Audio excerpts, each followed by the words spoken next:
کوئی بھی شخص اگر سوسائڈ کرنے کی کوشش کرتا ہے یا پھر کوئی ایسا عمل کرتا ہے جسے وہ سوسائڈ کرے تو اس شخص کو جو ہے 1 سال قید اور اس پر فائن امپوز کیا جائے گا یا پھر دونوں۔ جب کبھی بھی فورس یا پھر وائلنس کیا جائے انلافل اسمبلی کی جانب سے یا انلافل اسمبلی میں سے کوئی ایک افراد وہ سب کرے انلافل اسمبلی کو اس کا جو کامن آبجیکٹ ہے وہ فلفل کرنے کے لیے، تو ہی شل بی گلٹی آف ریوٹنگ، ٹھیک ہے، تو اس کو جو ہے 2 سال قید اور فائن امپوز کی جائے گی اس پہ یا پھر دونوں۔ کوئی بھی شخص زبانی یا کلامی نبی پاک صلی اللہ علیہ وسلم کی شان میں اگر کوئی گستاخی کرتا ہے، ان کے لیے توہین آمیز الفاظ بولتا ہے ڈائریکٹلی یا پھر انڈائریکٹلی، تو وہ شخص جو ہے تعزیرات پاکستان کے سیکشن 295C کے تحت سزائے موت کا مرتکب ہوگا یا پھر اس کو جو ہے عمر قید دی جائے گی۔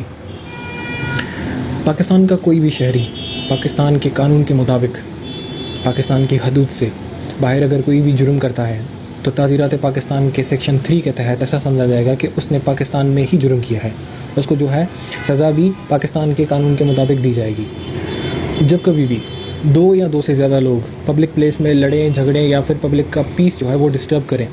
تو تعزیرات پاکستان کے سیکشن 159 کے تحت ایسا سمجھا جائے گا کہ انہوں نے افرے کمٹ کیا، جس کی سزا ہے 1 ماہ اور ان پر جو ہے 3000 جرمانہ جو ہے عائد کیا جائے گا یا پھر۔ السلام علیکم۔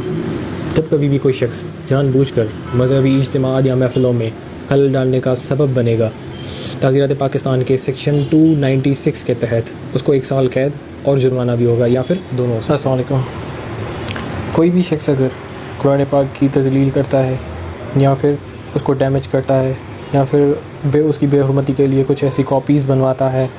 یا پھر کوئی اس کو جو ہے توہین آمیز طریقے سے اس کو استعمال کرتا ہے